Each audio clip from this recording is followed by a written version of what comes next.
Hi friends, ಇವತ್ತು ನೋಡಿ ನಿಮಗೆ ಗುಂಡಾಲ್ ಜಲಾಶಯನ ತೋರಿಸ್ತಿದ್ದೀನಿ. ವೀಕೆಂಡ್ ಇರೋದ್ರಿಂದ ಫಾರ್ಮ್ ಹೌಸಿಗೆ ಬಂದಿದ್ವಿ. ಹಾಗೆ ಅಲ್ಲಿಂದ ಒಂದು 25-30 ಕಿಲೋಮೀಟ್ರ್ ದೂರದಲ್ಲಿ ಬೆಳಗ್ಗೆನೇ ಸುಮ್ಮನೆ ಹಾಗೆ ಟ್ರಕ್ಕಿಂಗ್ ಮಾಡೋ ಥರ ಆಗುತ್ತೆ ಅಂದ್ಬಿಟ್ಟು ಗುಂಡಾಲ್ ಜಲಾಶಯಕ್ಕೆ ಬಂದಿದ್ವಿ. ನೋಡಿ ಎಷ್ಟು ಚೆನ್ನಾಗಿದೆ ವಾತಾವರಣ, ಸಖತ್ತಾಗಿದೆ.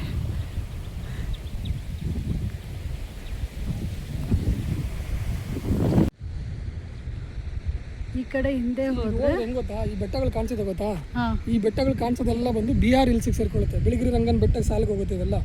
ಇದ್ರ ಹಿಂದೆಗಡೆನೆ BR ಹಿಲ್ಸ್ ಇರೋದು, ಬಿಳಿಗಿರಿ ರಂಗನ ಬೆಟ್ಟ ಇರೋದು. ಅದ್ರ ಹಿಂದೆಗಡೆ ಹೋದ್ರೆ ನಿಮಗೆ BR ಹಿಲ್ಸ್ ಟೈಗರ್ ರಿಸರ್ವಾಯರ್ ಬರುತ್ತೆ. ಇದೆಲ್ಲ ಹುಲಿ ಸಂರಕ್ಷಣಾ ಅರಣ್ಯ ಅಂತ ಹೇಳ್ತಾರಲ್ಲ ನೋಡಿ, ಅಲ್ಲಿ ಗಂಟ ಕಾಣಿಸುತ್ತಲ್ಲ ಅದೆಲ್ಲ ಬಂದು ಹುಲಿ ಸಂರಕ್ಷಣಾ ಅರಣ್ಯ ಅಂತ ಹೇಳ್ತಾರೆ. ಫುಲ್ ಎಲ್ಲ ಟೈಗರ್ ರಿಸರ್ವಾಯರ್ ಫಾರೆಸ್ಟ್. ಕೆ ಗುಡಿ ಅಂತ ಬರುತ್ತೆ ಇದ್ರ ಹಿಂದೆಗಡೆ ಹೋದ್ರೆ. ಅಲ್ಲಿ ನಿಮ್ಗೆ ಹೋದ್ರೆ ಸಫಾರಿ ಗಿಫಾರಿ ಎಲ್ಲ ಇರುತ್ತೆ. ಮತ್ತು ಒಂದು ಒಳ್ಳೆ ಇದಿರುತ್ತೆ, ಎಲ್ಲ ಪ್ರಾಣಿಗಳು, ಜಿಂಕೆಗಳು ಅವೆಲ್ಲ ಕಾಣಿಸ್ಬೋದು, ಆ ಥರ ಇರುತ್ತೆ. ಇಲ್ಲಿಂದ ಮುಂದೆ ಹೋದರೆ ನಿಮಗೆ ತಮಿಳ್ನಾಡು ಬಾರ್ಡ್ರ್ ಬರುತ್ತೆ. ಯಾವ ಕಡೆ? ಈ ಕಡೆ. ಅದೇ ಈ ಕಡೆನೇ. ಇವಾಗ ಇದೆಯಲ್ಲ ಇದು ಡ್ಯಾಮು, ಈ ಡ್ಯಾಮ್ಸ್ ಮುಂದೆ ಹೋದ್ರೆ ಈ ಡ್ಯಾಮ್ ಎಲ್ಲಿ ತುದಿ ಕಾಣಿಸುತ್ತೆ ನಿಮಗೆ, ಬೆಟ್ಟಗಳು ಸಾಲು ದಾಟಿದ ತಕ್ಷಣ ತಮಿಳ್ನಾಡು ಬಾರ್ಡ್ರ್ ಬರುತ್ತೆ. ತಮಿಳ್ನಾಡು ಬಾರ್ಡ್ರ್ ಬರುತ್ತೆ ನಿಮ್ಮಲ್ಲಿ. ರೈಟ್ ಸೈಡ್ ಹೇಳಿದ್ರೆ ನಿಮಗೆ ಇನ್ನೂ ಮುಂದೆ ಅಂದರೆ ಲೈಕ್ ನಿಮಗೆ ಈ ಬೆಟ್ಟಗಳು ದಾಟಿದ ತಕ್ಷಣ ತಮಿಳ್ನಾಡು ಫುಲ್ ಸ್ಟಾರ್ಟ್ ಆಗುತ್ತೆ. ಮತ್ತೆ ಮಾದೇಶ್ವರ ಹೋದ್ರೆ ಈ ಬೆಟ್ಟಗಳ ಹಿಂದೆ ಹೋದ್ರೆ, ನಾನು ಲಾಸ್ಟ್ ಟೈಮ್ ಆವಾಗ ಹೇಳಿದ್ರೆ ನಿಮಗೆ ಟಿಬೆಟಿಯನ್ದು ಇದು ಸೆಟ್ಲ್ಮೆಂಟ್ಸ್ ಇದೆಯಲ್ಲ, ದೊಂಡಲಿಂಗ್ ಇದಂತ, PG ಪಾಳ್ಯ, ದೊಂಡಲಿಂಗ್ ಇದೆಲ್ಲ ಬಂದು ಇದ್ರ ಹಿಂದೆ ಬರುತ್ತೆ. ಬಟ್ ಇದ್ರ ಹಿಂದೆಗಡೆ ಜರ್ಮಲ್ ರಾಮ್ ಅಂತ ಒಂದು ರೋಡ್ ಬರುತ್ತೆ ನಿಮಗೆ.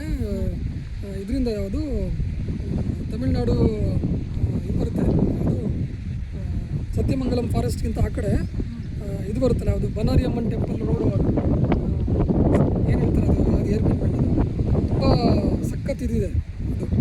ದಿಂಬಮ್ ಘಾಟು. ಆ ದಿಂಬಮ್ ಘಾಟ್ ರೋಡಿಂದ ಬರಬೇಕಾದ್ರೆ ಒಂದು ಇದು ಫಾರೆಸ್ಟ್ ರೋಡ್ ಬರುತ್ತೆ, ಜರ್ಮಲ್ ರಾಮ್ ರೋಡ್ ಅಂತ. ಎಷ್ಟು ಸೂಪರ್ ಆಗಿರುತ್ತೆ ಅಂದರೆ, ಅದು ಮಳೆಗಾಲದಲ್ಲಿ ಹೋಗ್ಬಿಟ್ರೆ, ಲಾಸ್ಟ್ ಟೈಮ್ ನಾವು ಬೈಕ್ ರೋಡಲ್ಲಿ ಹೋಗಿದ್ದು ರೋಡಲ್ಲಿ, ಮಳೆಗಾಲದಲ್ಲಿ ಬಂದುಬಿಟ್ರೆ ಎಷ್ಟು ಸಖತ್ತಾಗಿದೆ ಅಂದರೆ ರೋಡು. ಚಿಕ್ಕ ರೋಡು, ನಿನಗೆ ಯಾವ ಗಾಡಿಗಳು ಇರೋಲ್ಲ, ಯಾವ ಡಿಸ್ಟರ್ಬೆನ್ಸ್ ಇರೋಲ್ಲ, ಅಲ್ಲಲ್ಲಿ ಹುಷಾರಾಗಿ ಹೋಗ್ಬೇಕು. ನೋಡಿ, ಇಲ್ಲೊಂದು ಟೆಂಪಲ್ ಇದೆ, ಮತ್ತು ಬೆಟ್ಟದ ಮೇಲೆ ಒಂದು ಟೆಂಪಲ್, ಮತ್ತು ಇಲ್ಲಿಂದ ಮೆಟ್ಲು.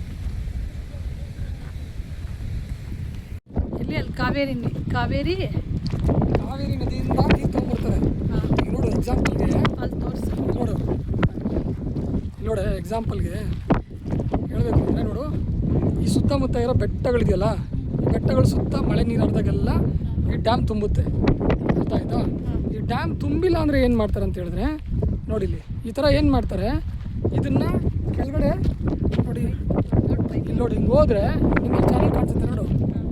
ಈ ಚಾನಲಿಂದ ಇಲ್ಲಿ ಕೆಳಗಡೆ ಕಾಲುವೆ ಇರುತ್ತೆ. ಈ ಕಾಲುವೆನಲ್ಲಿ ಕಾವೇರಿ ನದಿ, ಆ ಕಡೆಯಿಂದ ಕಬಿನಿ ಮತ್ತು ಕಾವೇರಿ ನದಿ ನೀರನ್ನ ಈ ಕಡೆ ಡೈವರ್ಟ್ ಮಾಡಿಕೊಂಡು ಇದನ್ನು ಅಪ್ಲಿಫ್ಟ್ ಮಾಡಿ ಇಲ್ಲಿ ಪೈಪ್ ಮುಖಾಂತರ ಇಲ್ಲೇನು ಮಾಡ್ತಾರೆ, ಇಲ್ಲಿ ನೋಡಿ ಇದನ್ನು ಡ್ಯಾಮ್ ತುಂಬಿಸ್ತಾರೆ. ಈ ಡ್ಯಾಮ್ ತುಂಬಿಸಿದ್ಮೇಲೆ ಏನಾಗುತ್ತೆ ಅಂತ ಹೇಳಿದ್ರೆ, ಡ್ಯಾಮ್ ತುಂಬಿದ್ಮೇಲೆ ಏನು ಮಾಡ್ತಾರೆ, ನಿಮ್ಗೆ ಅಲ್ಲಿ ಫ್ರಂಟಲ್ಲಿದೆ ನೋಡಿ, ಎಲ್ಲಿ ಅಲ್ಲಿ ಕಾಣಿಸುತ್ತಾ ಗೇಟ್, ಇಲ್ಲಿ ನೋಡಲ್ಲಿ, ಎಲ್ಲಿ ಅಂದರೆ ನೋಡಲ್ಲಿ ಈ ಯೆಲ್ಲೋ ಕಲರ್ ಇದು ಕಾಣಿಸುತ್ತಾ, ಇದು ಗೇಟ್. ಇದೊಂದು ಮತ್ತು ಇಲ್ಲೊಂದು ಗೇಟ್ ಇದೆ.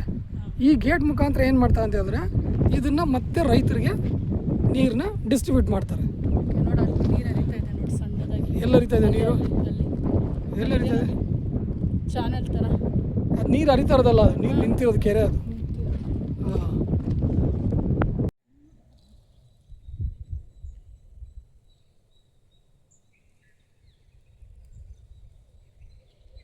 ಈ ಪೈಪ್ ಮುಖಾಂತರ ನೀರನ್ನ ಅಪ್ಲಿಫ್ಟ್ ಮಾಡ್ತಾರೆ, ಝೂಮ್ ಔಟ್ ಮಾಡಿ ಲಿಫ್ಟ್ ಮಾಡ್ತಾರೆ ಮೇಲಕ್ಕೆ, ಅರ್ಥ ಆಯ್ತಾ? ಕೆಳಗಡೆ ತೋರಿಸಂಗೆ ಇಲ್ಲಿಂದ ಏನು ಮಾಡ್ತಾರೆ, ಆ ಕಡೆಯಿಂದ ನಾನು ಗೇಟ್ ತೋರಿಸಿದ್ನಲ್ಲ, ಅಲ್ಲಿಂದ ಈ ನಾಲೆ ಓಪನ್ ಮಾಡಿ ರೈತರಿಗೆ ನೀರು ಹಾಯಿಸ್ತಾರೆ. ಇಲ್ಲಿಂದ ಮೇಲೆಯಿಂದ ಪೈಪಲ್ಲಿ ನೀರು ತಗೊಳ್ಳೋದು, ಕೆಳಗಡೆಯಿಂದ ನೀರನ್ನ ರೈತರಿಗೆ ಬಿಡೋದು ಗುಂಡಾಲ್ ಜಲಾಶಯದಿಂದ. ಅದು ಅಲ್ಲ, ಎರಡು ಥರ ಆಗಿರುತ್ತೆ. ಒಂದು ಏನಕ್ಕೆ ಈ ಥರ ಬೆಂಕಿ ಬೀಳುತ್ತೆ ಅಂದರೆ, ಹೇಳೋ, ಬೀಡಿ ಸಿಗರೇಟ್ ಸೇದಿ ಕೆಲವೊಬ್ರು ಬರ್ತಾರೆ, ಅಲ್ಲಿ ಹಳ್ಳಿ ಜನಗಳು ಯಾರೋ ನೋಡಿದಿರ ಬೀಡಿ ಸಿಗರೇಟ್ ಸೇದೋರು ಹಾಕಿರ್ತಾರೆ.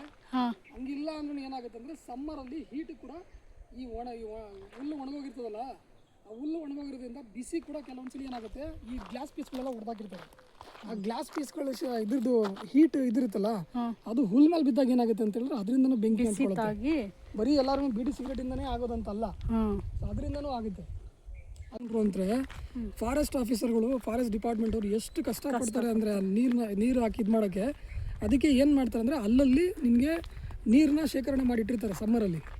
ಓಕೆ, ಅದು ಕೆಲವೊಂದ್ಸಲಿ ಪ್ರಾಣಿಗಳಿಗೂ ಯೂಸ್ ಆಗ್ತದೆ ಅಂದ್ಬಿಟ್ಟು ಚಿಕ್ಕದಾಗಿ ಚೆಕ್ ಡ್ಯಾಮ್ ಥರ ಮಾಡಿ ನೀರನ್ನ ಅಲ್ಲಿ ಇದು ಮಾಡಿರ್ತಾರೆ, ಜಿಂಕೆಗಳು ಅವು ಇವು ಕುಡಿಯೋಕ್ಕೆ ಅಂತ. ಮೇಲಾಗಿ ಇನ್ನೊಂದಕ್ಕೆ ಏನಂತ ಹೇಳಿದ್ರೆ, ಇನ್ನೊಂದು ಬಂದು ಅದು ಈ ಬೆಂಕಿ ಇನ್ಫಾರ್ಮೇಶನ್ ಇನ್ನೊಂದು ಕೊಡ್ತೀನಿ. ಹೋಗ್ಬಿಡ್ತೀನಿ ಅಲ್ಲಿಗೆ, ಝೂಮ್ ಮಾಡಿ ಇಲ್ಲಿ ನಾನು. ಹೇಳು. ಕೂಡ ಇಲ್ಲಿ ಹೊಡಿಲಿ ಹೇಳ್ತೀನಿ ನಾನು. ಇದಕ್ಕೇನು ಹೇಳ್ತಾರೆ ಹೇಳಿ? ಹೇಳ್ತೀನಿ ನಾನು. ಮಸಳೆಕಾಯಿ ಅಂತಾನೆ ಏನು ಹೇಳ್ತಾರೆ ಗೊತ್ತಿಲ್ಲ. ಮಸಳೆಕಾಯಿ ಅಂತಾನೆ ಹೇಳೋದು. ನೋಡಿ, ಕಾಯಿ ಬಂದು ನೋಡೋದಕ್ಕೆ ಬಟಾಣಿ ಥರ ಇರ್ತದೆ. ಆದರೆ ಇದೊಂಥರ ಹೇಗೆ ಅಂದರೆ ಬದನೆಕಾಯಿ ಜಾತಿದು ಕಾಯಿ ಥರ ಇದು. ಬದನೆಕಾಯಿ ಸಾಂಬಾರು ಹೆಂಗಿರ್ತದೆ ಹಂಗಿರ್ತದೆ. ಆದರೆ ಇದು ಏನು ಮಾಡ್ತಾರೆ ಅಂತ ಹೇಳಿದ್ರೆ, ಈ ಕಾಯಿನ ಸುಮಾರು ಕಡೆ ತಮಿಳ್ನಾಡು ಕಡೆ ಏನು ಮಾಡ್ತಾರೆ ಅಂದರೆ, ಇದನ್ನು ಚೆಂದಾಗಿ ಒಣಗಿಸ್ಬಿಟ್ಟು ಮಜ್ಜಿಗೆನಲ್ಲಿ ಡ್ರಿಪ್ ಮಾಡಿ ಡ್ರೈ ಮಾಡ್ತಾರೆ. ಡ್ರೈ ಮಾಡಿ ಆಮೇಲೆ ಇದನ್ನು ಪ್ಯಾಕೆಟ್ಸ್ ಮಾಡಿ ಸೇಲ್ ಮಾಡ್ತಾರೆ. ಉಪ್ಪಿನಕಾಯಿ ಅಲ್ಲ, ಡ್ರೈ ವೆಜಿಟೇಬಲ್ ಥರ ಸೇಲ್ ಮಾಡ್ತಾರೆ. ಆಮೇಲೆ ಇನ್ನೊಂದು ಏನಂತ ಹೇಳಿದ್ರೆ, ಬದನೆಕಾಯಿ ಗಿಡ ಇರ್ತದಲ್ಲ, ಬದನೆಕಾಯಿ ಗಿಡ, ಆ ಬದನೆಕಾಯಿ ಗಿಡ ಬಂದು ಸಸಿ ಬೆಳೆಯೋದಕ್ಕೆ ನಿನಗೆ ಬದನೆಕಾಯ್ದು ಸ್ಟೆಮ್ ಇರ್ತದಲ್ಲ, ಆ ಸ್ಟೆಮ್ ಸ್ಟ್ರಾಂಗ್ ಇರೋಲ್ಲ. ಈ ಸ್ಟೆಮ್ ನೋಡಿ ಗೊತ್ತಾಗುತ್ತೆ ನಿಮಗೆ ಎಷ್ಟು ಸ್ಟ್ರಾಂಗ್ ಇದೆ ಅಂತ, ಮರ ಥರ ಇರ್ತದೆ. ಅದಕ್ಕೆ ಏನು ಮಾಡ್ತಾರೆ ಅಂದರೆ, ಕೆಲವೊಂದು ಗಿಡಗಳನ್ನ ಇದನ್ನು ಕಸಿ ಮಾಡ್ತಾರೆ. ಈ ಗಿಡಕ್ಕೆ ಕಸಿ ಮಾಡಿದಾಗ ಏನಾಗುತ್ತೆ ಅಂದರೆ ಇದ್ರ ಸ್ಟೆಮ್ ಸ್ಟ್ರಾಂಗ್ ಆಗಿರುತ್ತೆ. ಮತ್ತು ಇನ್ನೊಂದು ಏನು ಗೊತ್ತಾ, ಇದು ಕಹಿ ಇರೋದ್ರಿಂದ ಇದಕ್ಕೆ ಹುಳಗಳು ಬೀಳಲ್ಲ ಅಷ್ಟು ಬೇಗನೆ. ನೋಡು, ಇವಾಗ ನಾವು ತೋಟದಲ್ಲಿ ತರಕಾರಿ ಬೆಳಿತೀವಿ, ಎಷ್ಟು ಹುಳ ಬಿದ್ದಿರುತ್ತೆ. ಇಲ್ಲಾಂದ್ರೆ ಒಂದೇ ಒಂದು ಹುಳ ತೋರಿಸೋಣ. ಈಗ ನೋಡು, ಡ್ಯಾಮ್ ಪಕ್ಕದಲ್ಲಿ ಒಂಥರ ಕಾಡು ನಡುವೆ ಬೆಳೆದಿರೋಂಥ ಗಿಡ ಇದು. ಇದಕ್ಕೆಲ್ಲರೂ ಒಂದೇ ಒಂದು ಹುಳ ತೋರಿಸ್ಕೊಳೋಣ. ಒಂದೇ ಒಂದು ಹುಳ ಇಲ್ಲ. ಏನಕ್ಕೆ ಹೇಳೋ, ಯಾಕಂದರೆ ಇದ್ರ ಎಲೆ ಕೂಡ ಅಷ್ಟೇ ಕಹಿ ಇದೆ, ಮತ್ತು ಇದ್ರದ್ದು ಗಿಡದ ಸ್ಟ್ರೆಂತ್ ಅಷ್ಟು ಇದಿದೆ. ಅದರಿಂದ ಏನು ಮಾಡ್ತಾರೆ ಅಂದರೆ ಇದನ್ನು ಕಸಿ ಮಾಡ್ತಾರೆ ಬೇರೆ ಗಿಡಗಳಿಗೆ. ಅರ್ಥ ಆಯ್ತಾ? Thanks for the information. ಇದು ಅದಾನಿ ಗ್ರೂಪ್ ಅವ್ರು ಮಾಡಿರೋದ ಸೋಲಾರು.